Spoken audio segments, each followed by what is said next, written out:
Hey everyone, Tiffany Rosenbaum here. I am back with episode 2 of my Inspirational Business Owners series. And today I'm going to be featuring somebody that I went to high school with up here in Indiana. And he's going to tell you all about his story, how he is now living in Tampa, Florida with his family, how he's a daddy, and how he went from underpaid landscaper at 17 to super successful business owner, real estate investor. So here's his story. I introduce you to Kevin Krueger.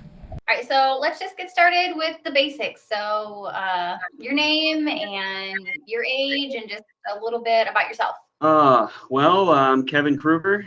I am 32. Sometimes I have to think about that for a while. I guess to sum up that question, I am a contractor and a real estate investor, and a father. So I guess to sum up that, yeah, that's what I do. And you're married, right? Yes. What is your wife's name? Caitlin. Caitlin? Yeah. So you have a little bit of military experience, I think? Yeah, I was in the Marine Corps for 4 years and actually Army Reserve for 4 years. So I've got a total of 8 years experience. When I was in the Marine Corps, I actually was active. So I would go to, I started in California, then we went to North Carolina, then I went to Japan, the Philippines, and then we went to Quantico, Virginia. So I was actually like serving. And then when I went in the Army, I was just like local in Tampa. And what kind of businesses do you own? You said you're a real estate investor. So how many businesses do you own and what are they? Well, I have my construction company. That was the company I started with.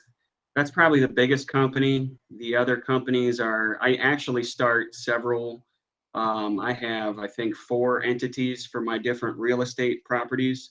The way I like to structure that is usually when I go in on a property, especially if it's a partnership, I'll create the entity just for that property, because I have a couple properties where, someone else fronted the money for the property. And, since they didn't have the experience or the knowledge, I, took their money. They were like the funding partner. I bought the property, I managed the property, and I just send them a check every quarter. Yeah, I think total businesses, I want to say I have 5. And, but really it's just 2 main.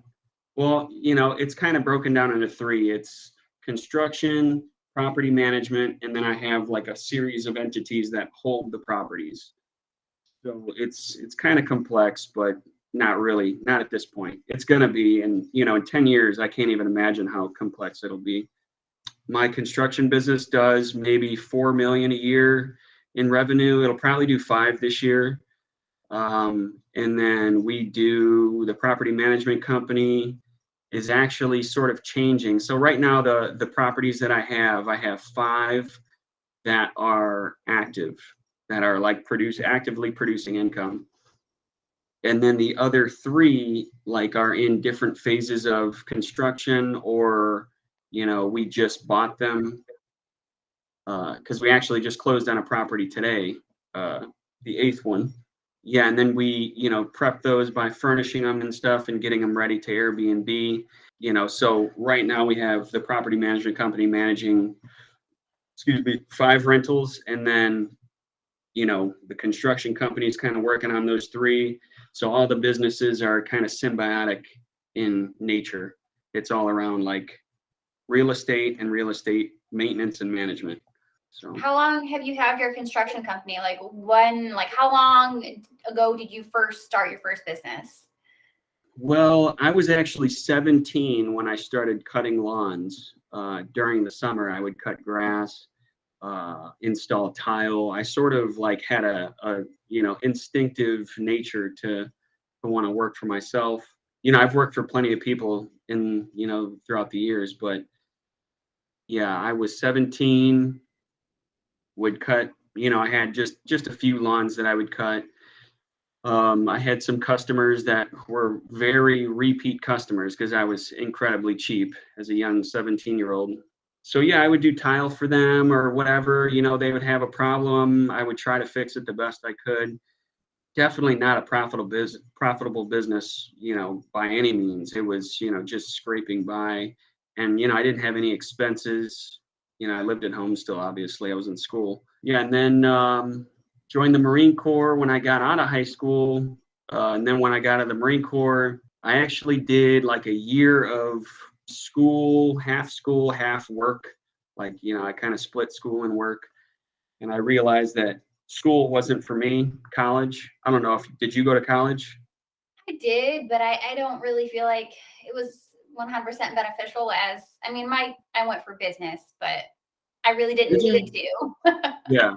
It's probably honestly, unless you're like going to Harvard to like get some kind of special business degree, to work at some executive place, I really don't think a. Degree serves any purpose. I think it's far more beneficial. You could get 4 years of business college in 1 year of actual business. Yes. So I'm sort of against college when it comes to that. I don't really believe that I think we've been institutionalized into college. It's not what it And was. exactly, yeah. Yeah, then in 2015, I left school, quit my job, started doing landscaping and handyman stuff. I'd like put in fences or whatever. I mean, I could do quite a bit of stuff. One thing I did get from high school, was that construction vocational class. Junior and senior year, they actually had us build a house from the ground up. Like, I don't know how familiar you were with the program, but But like, Habitat for Humanity? I think they were connected in some way. But yeah, it was a tremendous benefit for me learning actual stuff. Like, I have no idea how to use anything I learned in algebra or geometry, but like construction vocational class, I really learned and like practical knowledge. Mhm. So 2015, I started that business, and once again, was a not a tremendous success. I was underpricing myself. It really was not. I mean, I was learning the whole time, which the stuff you learn ends up compounding later on. Knowledge is very valuable. I worked that business until 2016, so really it was just like 2 years in business.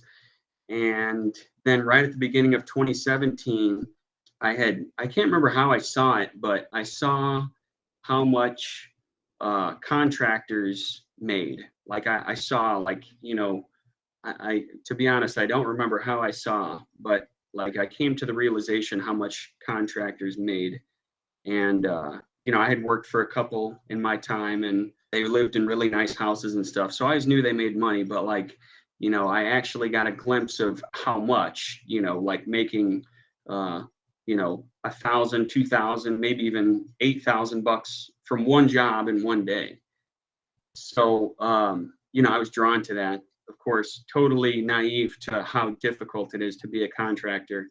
Oh, you know what? I sort of actually, to be honest with you, I sort of came to the realization before that sales was the best job that you could, as far as like not having a degree and earning income. I was like, okay, I want to get into sales. I had a little bit of roofing experience, so I became a salesman for a roofing contractor. That's how I learned, because I started putting together estimates for the contractor. Yeah, and I got great experience there too. I had left my landscaping handyman career to be a roofing salesman. Really just, kind of opened my eyes to the opportunities out there when you know how to do the work and you can sell the work. Like I knew how to do the work in the beginning, but I didn't know how to sell the appropriate worth. So when I learned how to do both, that's when my success really ticked up. And I was just doing sales for a while, but then I realized, like, man, I'm selling these jobs. I could do this for $150 and clear 2 grand. And instead of like selling it and then passing it off to the company, and then they're, sending guys in, part of a process. I was just like, I'm going to sell it and do it and, do the whole thing. That's not entirely sustainable either. I got really burnt out doing that, selling the work and doing the work. yeah, then I had committed to getting my contractor's license. At the point I was sort of like a subcontractor. I needed a contractor to do work under. Um, I don't know how familiar you are with that. It's, Florida laws are different than Indiana laws, so I don't really know how they do things there. Like I know in North Carolina, you only need, like if the job is under $15,000, you don't need anything. You don't need a permit, you don't need a license. You can just do the work. Then I got my license, and that actually allowed me to sort of start thinking about scaling and not doing everything myself, because like I said, I was getting burnt out. So I started hiring people, just sort of tried to start growing my business there instead of like being my business. I started thinking like, man, if I stop working, like I don't make any money, so I need to learn how to make the money, and not have to be doing everything. So hired a couple guys, and then I would sort of Hurricane Irma had just hit Florida, so there was just tons of work to do. So I sort of you know leveraged the hurricane to sort of build my business, hired a bunch of people. Yeah, and then like in 2017, me and my wife bought our first house, and we actually turned it into a triplex and rented out our main house and our two mother-in-law units. And well, I take that back. We rented out the one mother-in-law unit, and then we actually built the second one. The second one was the slab was poured, and there was somewhat of a structure, but we had to almost rebuild the whole thing. Rented that out, and that really got us into thinking that real estate was the way to go. We had a couple full-time tenants back there, and like they were just like paying our mortgage and then some. Our mortgage was like $1,300 for a $198,000 house, and we were making like $2,100 a month from the two mother-in-law suites back there. And we were just like, wow, real estate is the way we need to be focusing, because that's easy. Like, I wouldn't hear from my tenants for like 3-4 months, and they were just making their rent payments. And so yeah, then I really just turned my focus to let's try and build the real estate portfolio. And at the same time, I had gotten my contractor's license, then just really tried to take all of our extra money and put it into real estate, being that it grows. Like for one, there's tremendous tax deductions with real estate. And, we're building equity at the same time. We're earning the passive income that's tax free, and principal pay down. So the money that they're paying us, we're paying off our loan. That loan goes towards our equity. So there's just so many ways that real estate was beneficial. So it sort of just made me come to the realization, like, construction's okay, especially the knowledge given given the business I'm sort of in, like maintaining or building or working on the properties that we own. But yeah, we really just started focusing on real estate, and I mean that's kind of where we are today.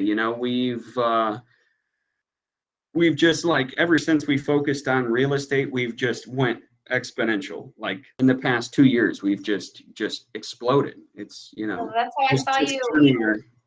I saw your posts on Facebook, and that's kind of how I started watching your journey. I've always had a entrepreneurial mindset and all of that, but I Yeah. started seeing your posts, and I read a lot. I just recently I've been reading Rich Dad Poor Dad series, and he's all about real estate and Yeah, all of that. So that's that's how great. I When did you started read seeing that? it. When did you read What'd you Rich Dad Poor Dad? I actually read that one probably about 2 weeks ago, and now I've just been obsessed with all of his books, and I've just been reading every single one I could find. Oh, wow. Well, that makes sense. That was my turning point as well. I actually read that book. Um, I had just become a salesman, and I don't ask me why, but for whatever reason, I just like got this personal development bug. up my Wow. butt in Yeah. 2017, like right at the beginning, 2016, 2017.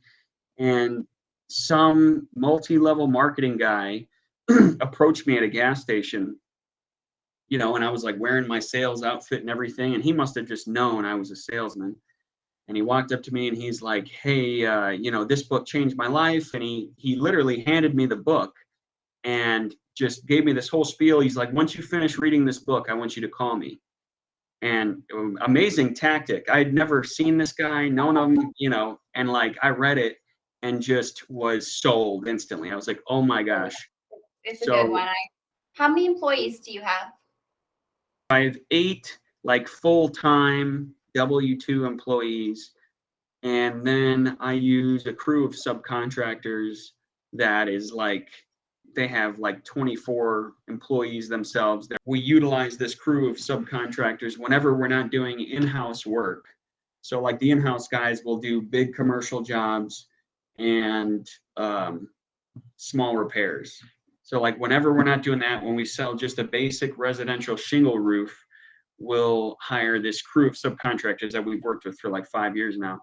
He has he has a lot of employees. I want to say he had like almost 50 employees. Okay. Um, but yeah, we usually get maybe 8 to 12 at a time. Sometimes we'll get 2 crews. If it's a really big roof, we'll get 2 crews at the same time. There'll be like 16 to 20 people on the roof. Um, but so yeah, every morning I'm like, I have to think of what these 8 people have to do. And the the subcontractors, I like it a lot better. I don't have, I send them the address and that's about it. They know the routine from here. All the employees are in the construction. Actually, no, I take that back. We do have one employee for the property management company. Um, and she does the correspondence on our Airbnb, and she's a nanny. So she comes to our house, That's watches our awesome. baby, and just responds on Airbnb. So, it's really more of a nanny position than anything. But Yeah. um, Now, do you guys own any like apartment type complexes, or are they all like single family homes? they are all single family homes. We were in contract for an 8 unit apartment. Um, and as embarrassing as it is, we actually fell out of contract. This is one of my recent failures and total heartbreak You learn too. from failures, so it's okay. Oh, so many failures. But yeah, it was a really affordable 8 unit apartment in this like northern Florida, and northern Florida is very affordable. So yeah, it was just between Gainesville and Jacksonville. Yeah, I had a lender who, man, you really got to be careful with lenders. They're just people, like we have this idea in our head, like all lenders are banks and they're very responsible and they Ethical. tell the truth. And man, there are some lenders out there, hard money lenders that will tell you anything to get your business. And that's what happened. I did business with one of the hard money lenders, and they gave me amazing terms. Like I couldn't believe the terms; they were so good. And then of course, like every time we got close to the point where like they had to deliver on those terms, the terms would change somehow, just in a little way.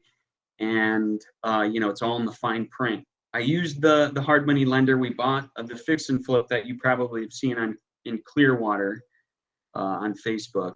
We're in the middle of rehabbing it right now. And the transaction, like to be perfectly frank, was a nightmare. Like they had to push closing back 4 times. They lied, just like it was nothing. They would just lie to you. We fortunately made it through the transaction because all parties like were committed to selling this house. The woman was about to go in foreclosure, and which is a great market. Is it's unfortunate, but it's when people and I know a lot of people don't see us this way, but I came in and helped this lady out. She was about to go in foreclosure, and I bought her house. She sold it to me for a great price, but she probably bought it for a quarter of what I paid her for it. But because the prices have just shot up in Florida. yeah, anyway, to fall back on that, the lender, we found out after it was too late, so we were buying this Clearwater property, and before I knew how terrible the lender was, I bought the eightplex, and we were, in contract for the Clearwater and the eightplex at the same time, and the Clearwater closed first. And that's how I found out that they were so terrible, because we had closed, and like I said, they pushed closing back so many times. They didn't do what they said they were going to do. Um, just all around terrible experience. And so we, in that time had asked them, hey, we've got this 8-unit apartment building. And like, if you guys ever, if your listeners are curious to get into real estate is, you don't need any money to get into real estate. You just need a good deal. If you found a house that was like a distressed deal that, you could buy it for 100, put 30,000 into it and sell it for 250, the lender will give you the money for it. Like, they're not, you don't need to put anything down for that. You just have to have like the confidence to go in there and fix the place up, which, since I'm in construction, I know we can do it. So, some people might be like, well, you're in construction, it's different. But, the point is if you do your due diligence, if you really, know what you're getting into, or at least evaluate the risks, you can, you can get in for really low amounts of money. And I mean, sometimes, to be honest, like, if you get really creative with someone who needs to sell their property, you can do seller financing and not pay anything. Well, let me finish my first story. So the eightplex, yeah, we went into contract with it. The lender told us we could do it for 10% down, and so 8.5% interest for 8.5% interest only for 1 year, and they would do the deal. So then the time comes, and the person, the agent, who's like the seller's agent, they're trying to reach out to my lender. The lender's being really shoddy. They're not really communicating well. And they literally called me and they were like, hey man, your lender's setting off all kinds of red flags. Are you sure? Have you ever done business with these people? And I was like, yeah, actually I have. And it was terrible. So we knew we were not going to make the closing. And the worst part about it is I put $20,000 down for that property. So I put a $20,000 escrow deposit in, and I lost the escrow deposit because the lender gave me a false promise.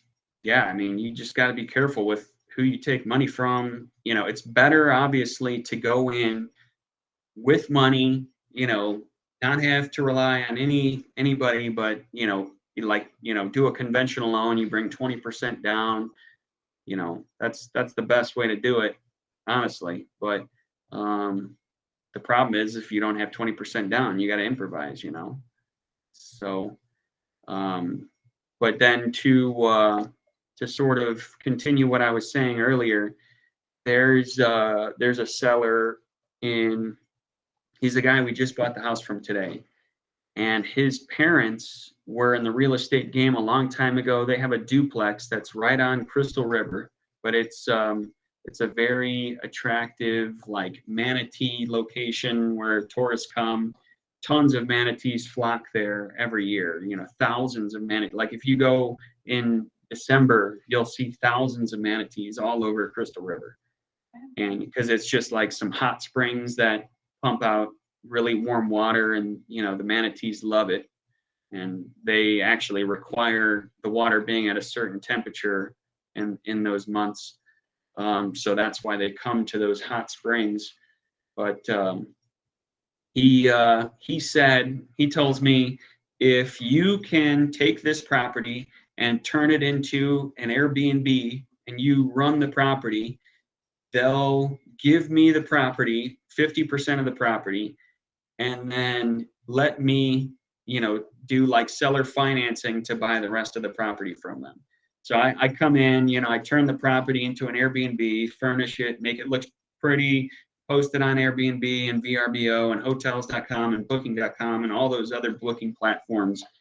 And, we just start working the property. And just by doing that, he's going to give us 50% of the equity. And then from there, we're going to buy him out for the rest. So, if you can develop skills like that, in any market, you're going to have scenarios where your expertise can help you, get something like that. It'd be just like somebody coming to you with, you sell stuff online, right? You have like Etsy store and stuff like that. I sell on eBay and eBay? places like that. My mom sells on Etsy, but yeah. Actually, yeah.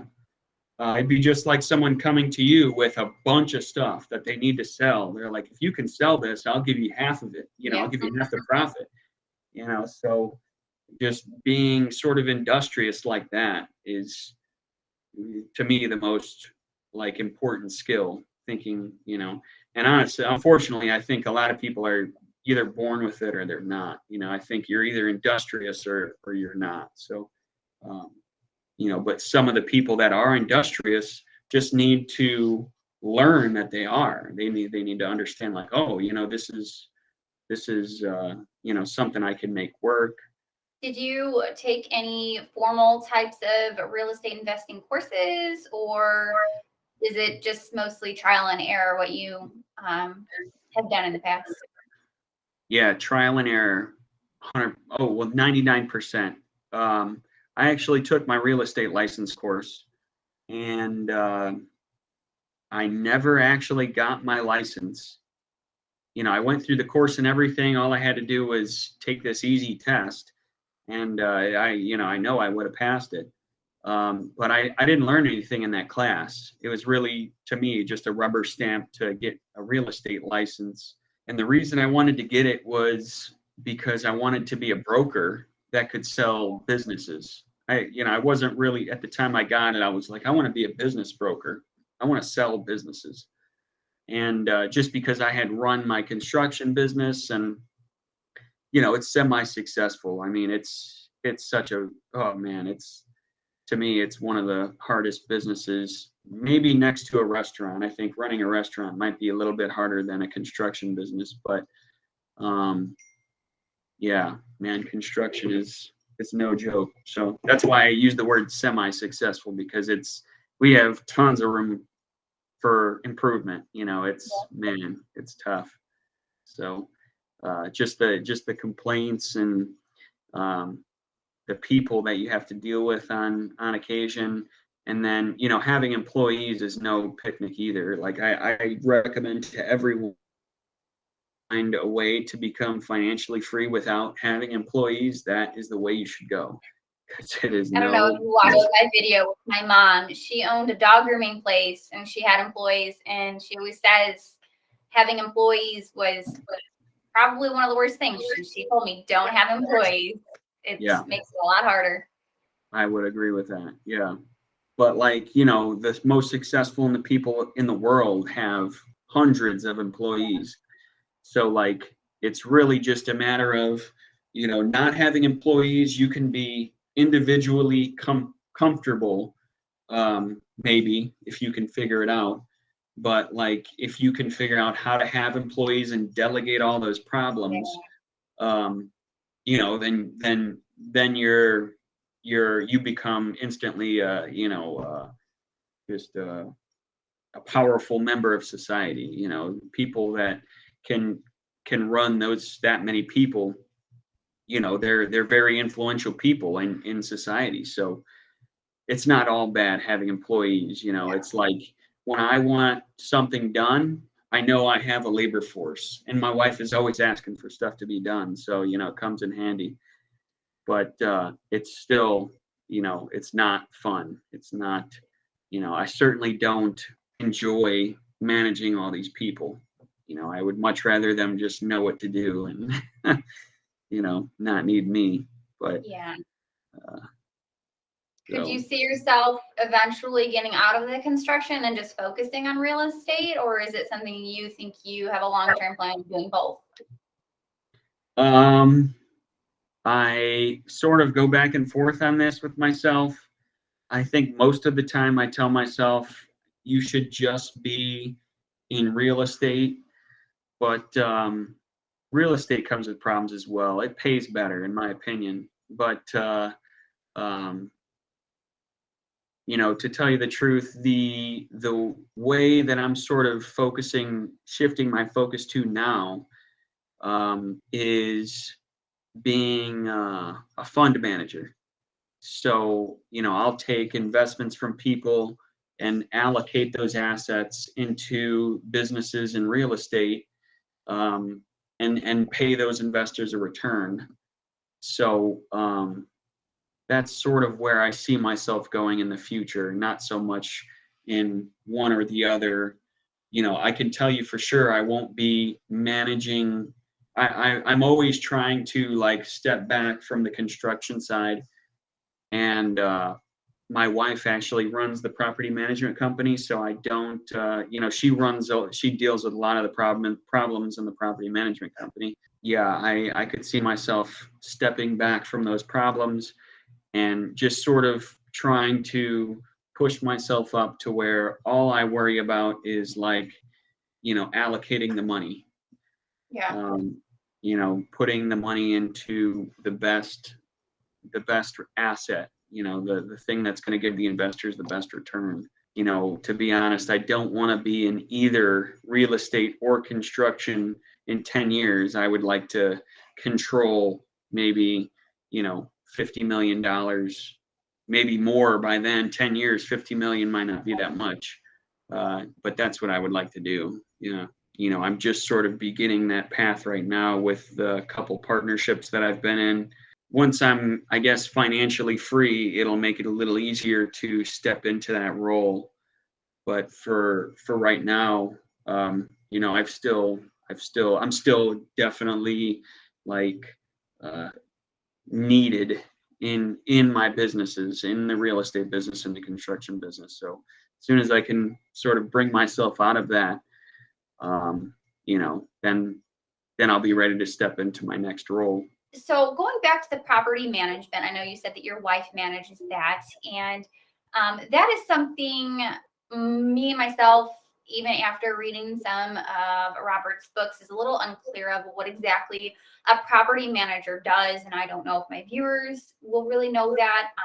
One thing when I was reading the books, everybody said to him, I want to buy investment properties, but I don't want to have to, unclog toilets at 3 in the morning or whatever.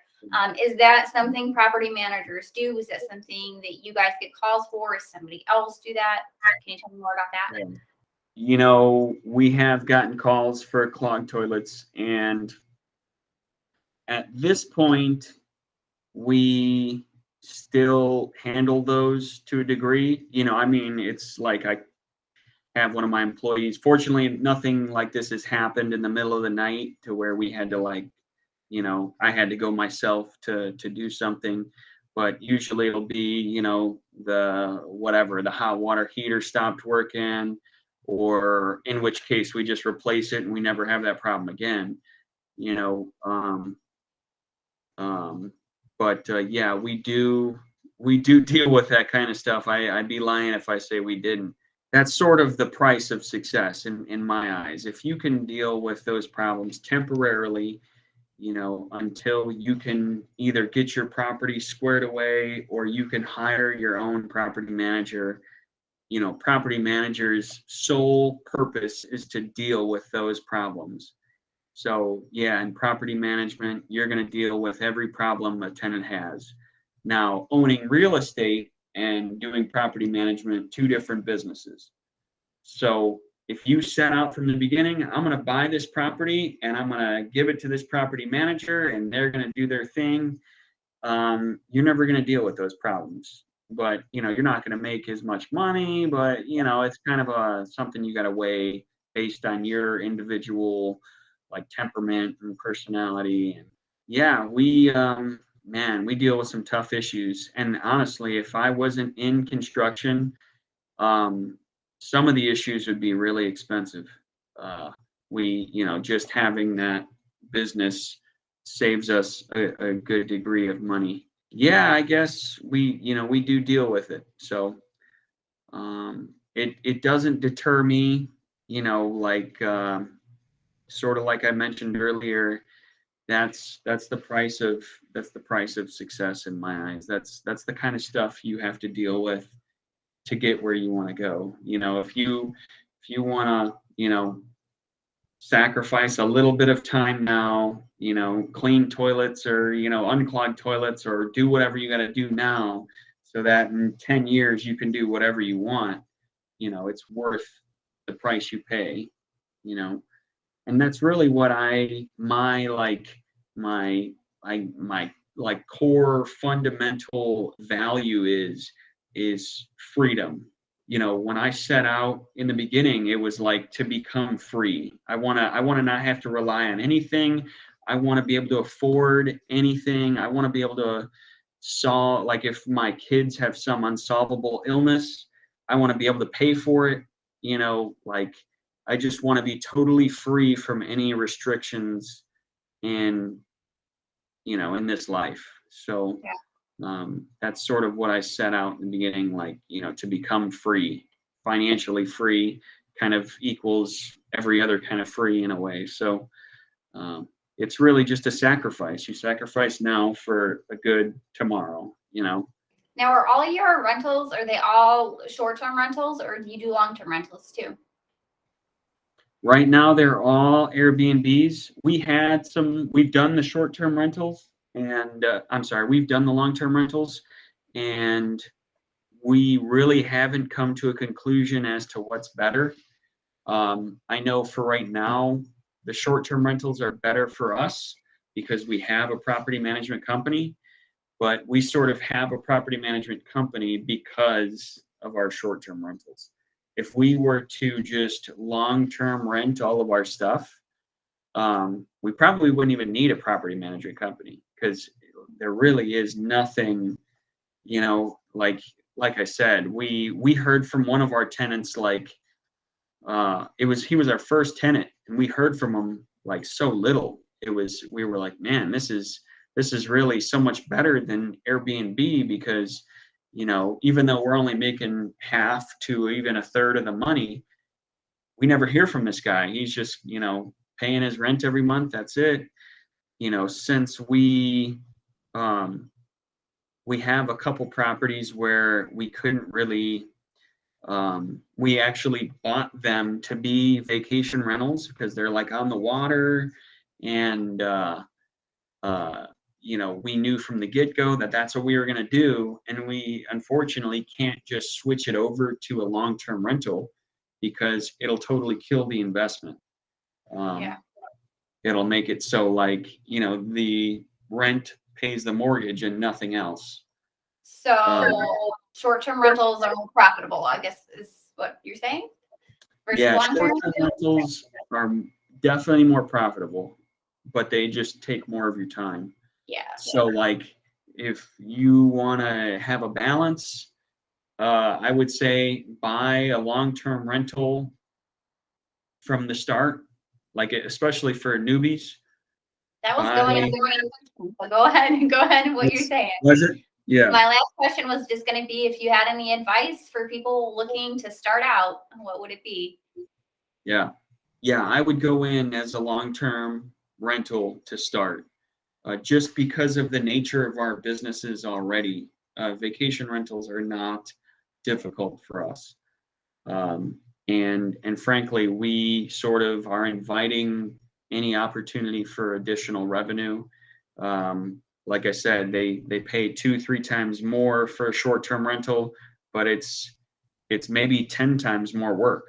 Like it's a lot more work. So you just have to weigh that for your personal individual self. But yeah, if I was recommending to someone, I would say buy real estate where the the value of the house, say you have a $200,000 house, you want to be able to rent that house, ideally.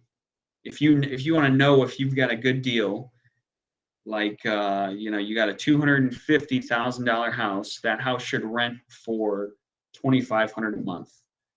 Now, some people have to, and the reason I say that is because you take 1% of the property value, and if you like run it against your mortgage payment and all your bills, your insurance, if you buy 1% of the property's value, we bought our main house for 198,000.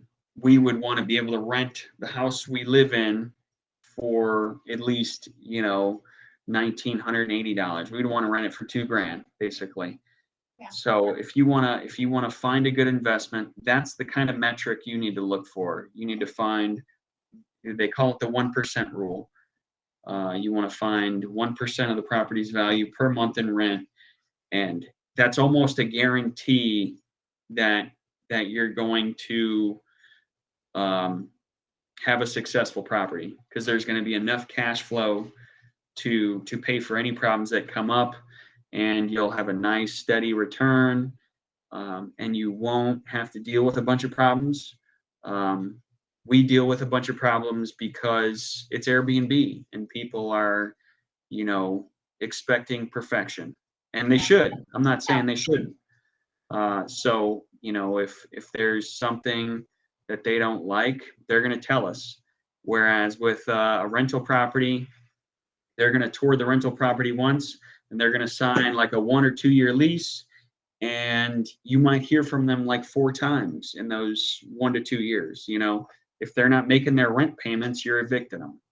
And in our 2 states, Indiana and Florida, it's easy to evict people. You might lose 1 month of rent, but the sheriff will knock on their door and kick them out.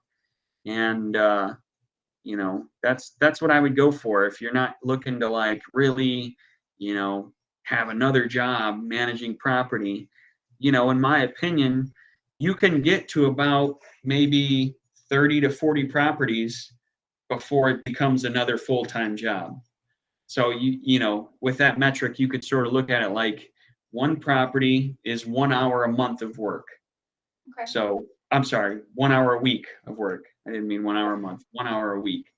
So, if you got 30 properties, you're looking at 30 hours a week. And it sounds like a crazy lot of property, but I just based on the things that I've researched and the people that I watch and listen to, that's about the number. 30 to 32 was about the number where they say it became another full-time job. So you can buy quite a bit of property before it becomes another job, and really you only need maybe, you need, I mean, if you get 4, you'll probably be set for life, especially once you pay them off. You'll be just making your profit. But it doesn't take much. It just depends on your standard of life, how well you want to live. If you want to live just a regular life in a regular house, 4 properties, that's all you need. That's all you need, and you'll be set. So, and the other piece of advice I have would be start a business. You gotta be the one looking out for you. Unfortunately, unless you're sales or an executive of some kind, you're just not gonna make it. You're not gonna make it comfortable.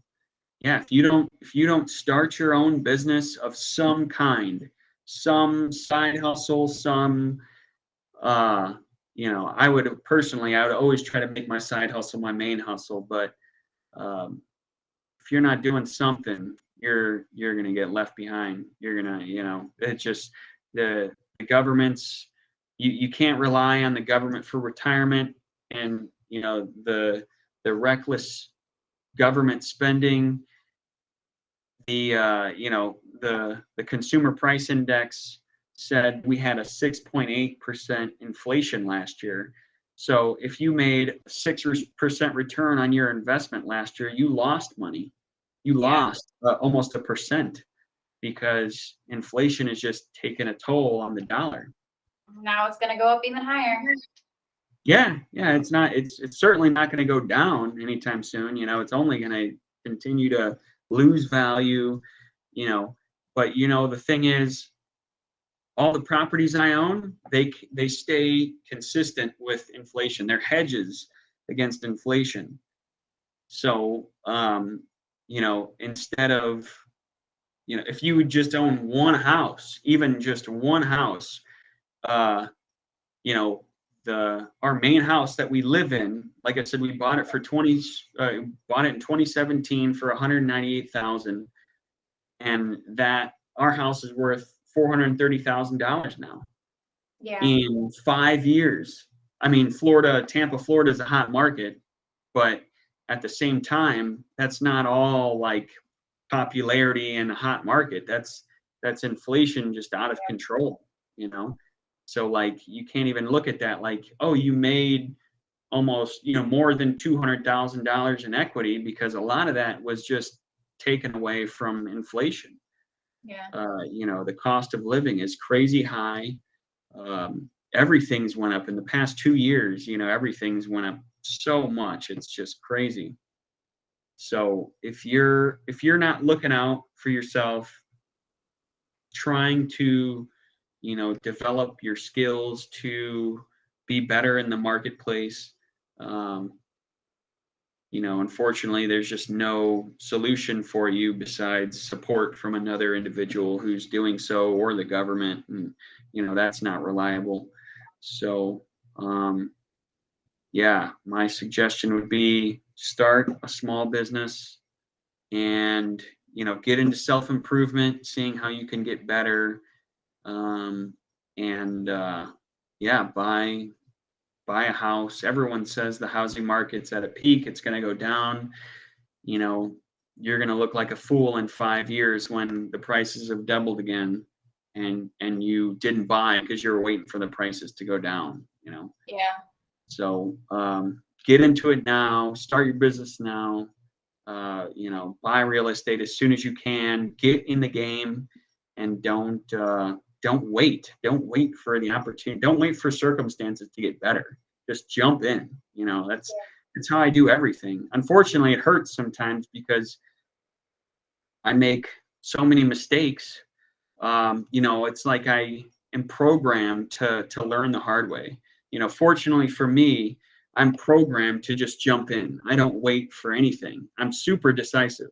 I'll jump in immediately. And, it bites me in the ass all the time. I make mistakes. What's that? Call that impulse with my husband. I always tell him Yeah. he's impulsive. Yeah. It's just, if you're impulsive and you put a lot of thought behind that impulse, you become decisive. So, Yeah. that's a blessing and a curse, just, because like I said, I make a lot of mistakes. I make a lot of people unhappy. I ruffle feathers, but I I understand what's at stake. And yeah, I recommend everyone, sort of try to do the same. I mean, if everyone was like me, it would be kind of reckless, but most people are not assertive enough. Like I deal with people all the time, and they're just waiting for like the right thing to happen, and waiting for circumstances to be better. It's just the worst thing you can do. You just jump in there, start doing what you want to do today. And Yeah. fortunately for me, I'm doing what I want to do. Not where I want to be yet, but uh, if money didn't matter, I personally, money's a hobby to me, so uh, that wouldn't really apply to me. But I'm doing exactly what I want to do, and I'm going to keep doing it. I'm never going to retire. Like I can promise everyone out there, I will always be trying to improve my position in this world. And, I'll never stop and just go play golf in Naples or something. So, I don't look at it like I have to do this for X amount of years until I can do nothing. I enjoy the game, and I'm going to keep playing it. Well, that is awesome. You sound like you're doing a really good job. I'm not going to take any more of your time tonight. Thank you for chatting with me and sharing with my viewers. It's very inspirational, and I wish you and your wife the best of luck, and Yeah. keep in touch. Yeah, thank you. Definitely will do. Thanks for taking the time to interview me. Well, there you have his story. It was super inspirational, and I want to be like him when I grow up. So if you guys like this series, go ahead and give it a thumbs up, and I will be featuring somebody awesome this coming up month as well. Don't forget to like and subscribe, and I'll see you next time. Bye.